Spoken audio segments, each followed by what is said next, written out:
안녕하세요. 오늘은 차이와 반복 114페이지 망아적 재현.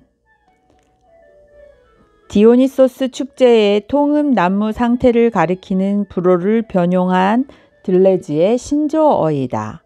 이 말은 일단 망아적으로 옮기지만 유기적의 반대 의미인 탈유기적이란 뜻도 담고 있으며 들레즈가 다른 곳에서 사용하는 용어, 기관들 없는 신체와 관련지어 새겨야 할 것이다. 재현은 자신 안에서 표면상의 고요함이나 유기적 질서의 한계들 안에 숨쉬고 있는 소란, 불안, 정념 등을 발견한다. 재현은 다시 괴물과 마주친다. 이때 문제가 되는 것은 더 이상 행복한 국면이 아니다. 행복한 국면은 규정이 개념 일반 안으로 들어가고 나가는 입구와 출구를 표시한다.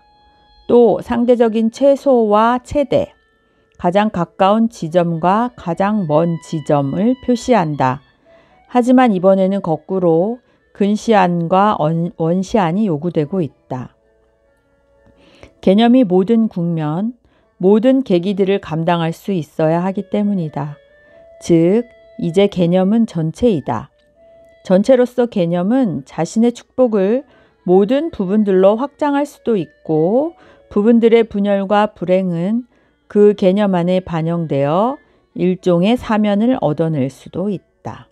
따라서 개념은 한쪽 끝에서 다른 쪽 끝으로 이르기까지 온갖 변신을 취하는 규정을 따라다니면서 그 규정과 더불어 짝을 이룬다. 그리고 그 규정을 근거의 자리에 놓는 가운데 순수한 차이로 재현한다.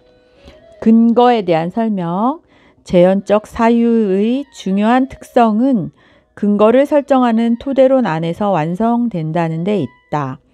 들레즈는 재현적 사유의 귀착점인 근거 아래에는 강도적 공간들이 구성하는 바탕이 자리하고 있음을 강조한다. 또 이 바탕이 재현적 층위로 상승할 때는 무바탕이 되고 영원 회귀 안의 반복에 놓일 때는 근거와 해로 이어진다는 점을 말한다. 이 근거가 중심이 될 때 상대적 최소나 최대 앞에 있는지의 여부는 더 이상 중요하지 않다. 큼 앞에 있는지, 작음 앞에 있는지, 출발점 앞에 있는지, 끝 앞에 있는지의 여부도 더 이상 중요하지 않다. 왜냐하면 양쪽은 모두 근거 안에서 일치하기 때문이다. 근거는 하나이면서 언제나 똑같은 총체적 계기이다. 근거는 또한 차이가 소멸하는 동시에 생산되는 계기, 사라지는 동시에 나타나는 국면이다. 116페이지. 어떤 경우든 가장 완전한 것 혹은 가장 잘 근거 지어진 것을 찾아내는 어떤 건축학적 요소에 종속되기 때문이다에 대한 각주는 큼이나 작음에 대한 무차별성이나 무관심에 대해서는 헤겔 못지않게 라이프니츠에게서도 무한한 재현은 수학적 구조로 환원되지 않음을 알 수 있다. 즉, 미분법과 연속성 안에는 어떤 건축학적인 요소가 있으며 이 요소는 수학적이지도 않고 초수학적이지도 않다. 반면 헤겔은 미분법 안에 참된 무한이 있음을 제대로 파악하고 있는 것처럼 보인다. 이때 참된 무한은 비율적 관계의 무한이다. 헤겔이 미분법에 대해 비난하는 점은 단지 이 진무한을 악무한인 수학적 급수의 형태로 표현한다는 데 있을 뿐이다. 헤겔 논리학 264쪽 이하 참조. 이미 알려져 있는 바와 같이 현대적 해석은 미분법을 전적으로 유한한 재현의 관점에 서서 고찰한다. 우리는 이런 관점을 4장에서 다룰 것이다. 완전 논문이죠. 망아적 재현은 사물들에 대한 판단을 살아있게 만드는 대신 사물 자체를 가지고 그토록 많은 표현, 명제들로 만들어낸다. 무한한 분석 명제나 무한한 종합 명제들을 만들어내는 것이다. 하지만 왜 망아적 재현에는 여전히 양자택일을 강요하는 선택지가 남아있는 것일까?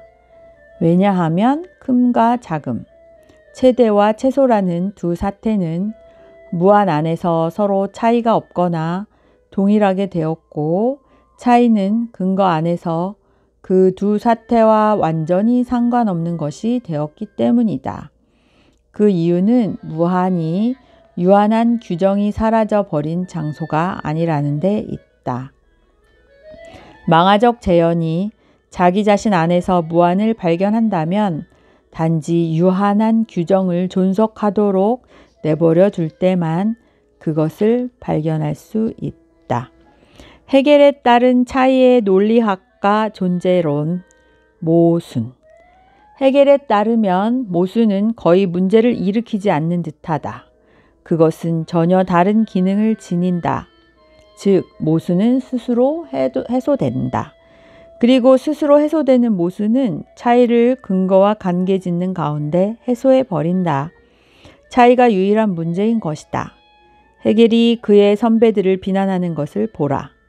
그들이 차이의 절대적 최대치에, 다시 말해서 모순의 무한에 이르지 못한 채 다만 전적으로 상대적인 최대치에 머물렀다는 것이다. 그들은 감히 마지막까지 나아가지 못하고 있다. 차이 일반은 이미 모순 그 자체이다. 오로지 모순의 정점까지 이끌려 갈 때만 비로소 이형이나 다형은 잠에서 깨어나고 활력을 얻는다. 또 그럴 때만 이 변화의 부분을 이루는 사물들이 부정성을 취하게 된다.